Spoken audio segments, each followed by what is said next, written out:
everyone. I'm Jenny. This is my cat Alfie. It's short for Alfred Lord Tennyson. Sorry about the mess behind me. I'm still moving back into my room after moving out of my dorm room. Also, it is 3 in the morning here, so I'm gonna be spacey and rambling a bit.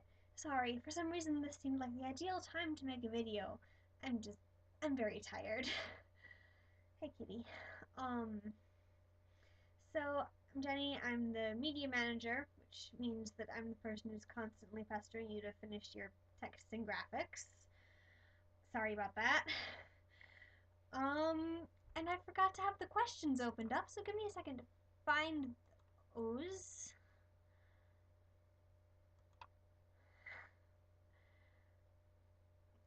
I think it's frozen. Is it frozen? I'm really struggling with the video camera today. Okay, here we go. I am currently not reading anything because I just finished finals week, which is, a crazy, crazy time. Bye, cat. I keep on meaning to start this book, though, of Beast and Beauty by Stacey J.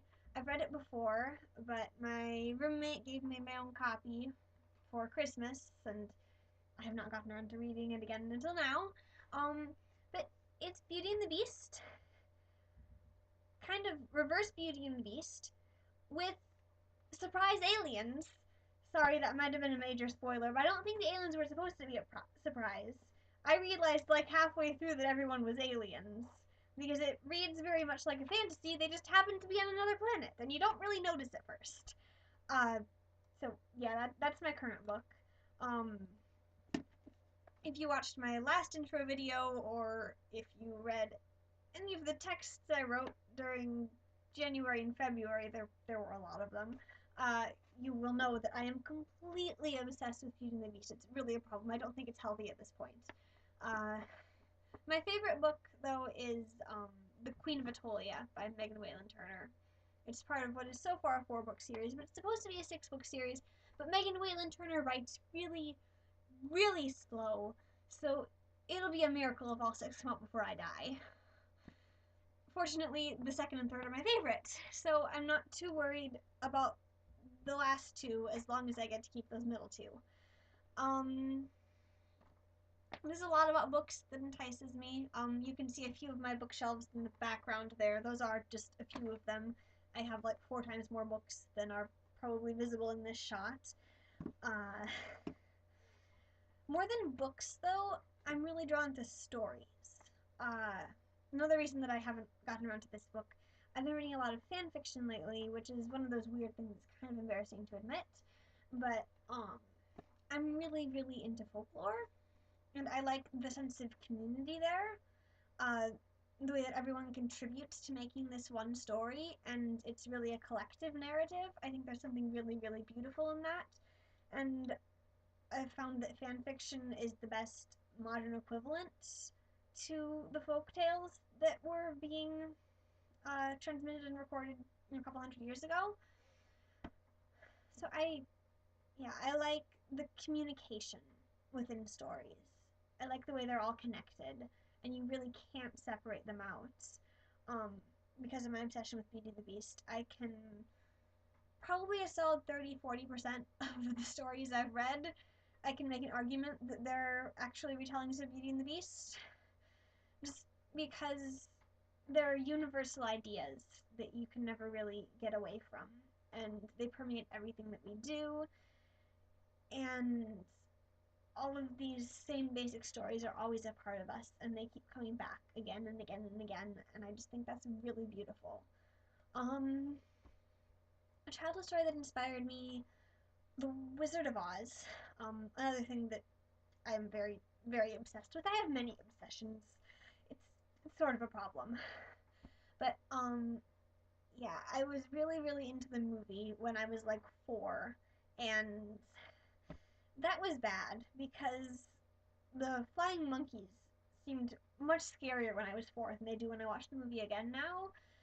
And so they gave me horrible nightmares, but I really, really loved the story, so I kept on watching the movie again and again and again, even though it gave me these terrible, terrible nightmares.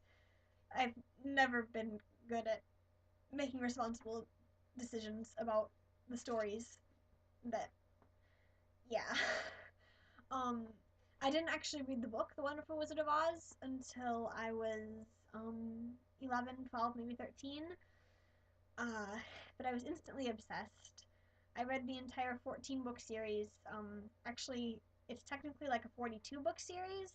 There's a canon. There are over 700 Oz books documented, but there's a canon of 42 of them, because people were really, really upset when the original author died and couldn't write anymore. So the publishers had more people keep on writing more with the permission of the original guy, L. Frank Baum, permission from his wife. But he wrote the first 14 books, and those are the ones I really, really love. I've actually only read one other one from the canon. Wait, no, I've read three. I've read three other ones from the canon, and they just weren't as good. Nothing's ever going to be as good as the originals. And one of my big plans, I'm going to England this summer. Not this summer, this is this summer. I'm going to England in the fall, and we're going to be traveling around a lot, which means that I don't get to bring any of my books, which is tragic, but I have managed to download 4 separate e-readers onto my iPad, and on there I have all 14 of the original books, so I'm going to reread them all while I'm in England, which I'm really excited about. But yeah, I'm really, really obsessed with Oz, and that's probably the childhood story that's inspired me the most. Uh, my favorite movie.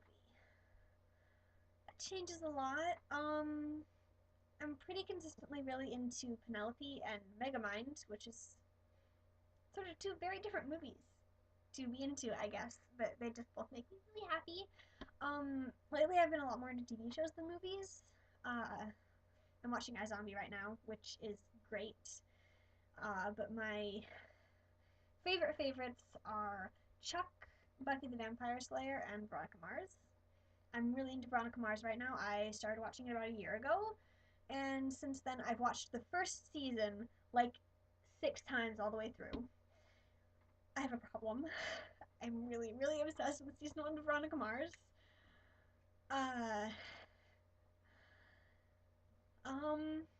What I'm currently obsessed with. Well, we've kind of already been there. Uh, yeah. Lots of things. Lots and lots of things. The Wizard of Oz, Beauty and the Beast, Veronica Mars, The Queen of Atolia. I'm really obsessed with that. You don't want to know how many times I've read it. Before I bought it, I was checking it out from the library so often that the librarians started glaring at me every time I walked out with it because no one else ever had a chance to read it.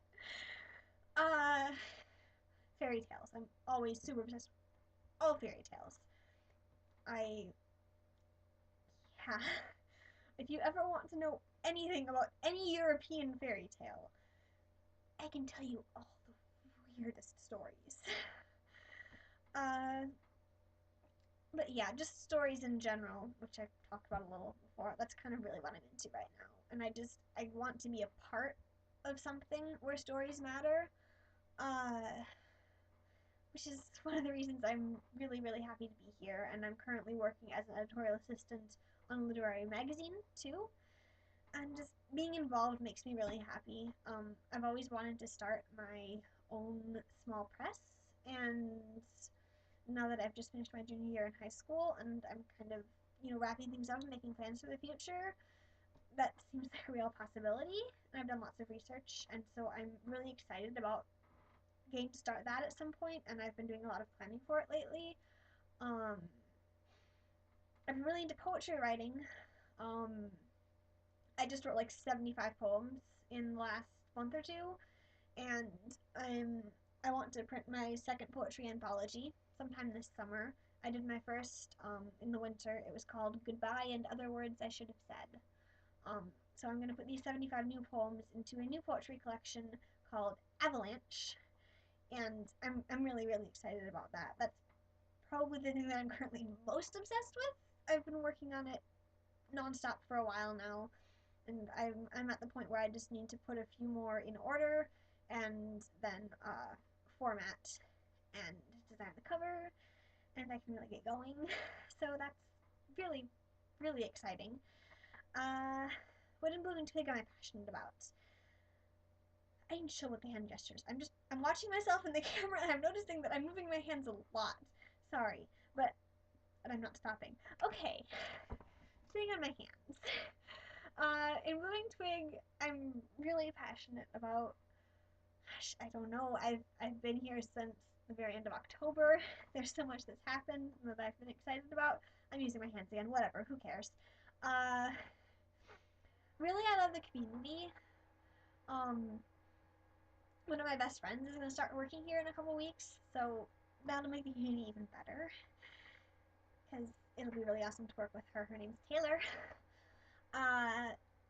But just in general, it's really an awesome place. And I love that it's all online because, yeah, like Sarah talked about, you don't have to get coffee and stuff. And that really adds to the sense of community. You'd think that the community would be worse when you never actually see each other face to face. But, because we aren't set up in a way that allows for anybody to be running and getting coffee and stuff, we all feel sort of like equals. And when you know who the bosses are and you have a lot of respect for them, but you feel like you can talk to them too, and like they really know you and care about you, and that really means a lot to me. Um, there's there have been a couple times over the last couple months where I just really haven't been doing well. I have really bad depression and anxiety, and I've recently been diagnosed with an eating disorder, and I've just been having trouble getting stuff done, and things have been crazy with school, and I've been so upset because I haven't been able to get in the normal 12 to 16 hours a couple times, and everyone's always so understanding of that. And you have people who aren't on base camp for a week or two because they're sick, and everyone's okay with that. All of the bosses, they're just really supportive, and they're concerned about your health over your work. And I can't imagine another workplace where you could just not show up for a week and everyone would be totally cool with it because they thought that you were more important than the work you were doing. And I just feel very valued here and important and like I matter to people. And that's really, really great. Um, so I think that's it. I've sort of been going for over 12 minutes. Sorry about that. But yeah, it's great to see the few pages that I have in the videos that I've posted so far, and I look forward to seeing more and to working with you on Basecamp. Uh, I don't know what to say to close. I'm so bad at talking to people face to face. This is why I love being online. I never have to see anyone. I never have to actually talk to anyone verbally with words that come from my mouth. Yeah, it's been great to see everyone or be seen by everyone or something. I'll talk to you later. Bye.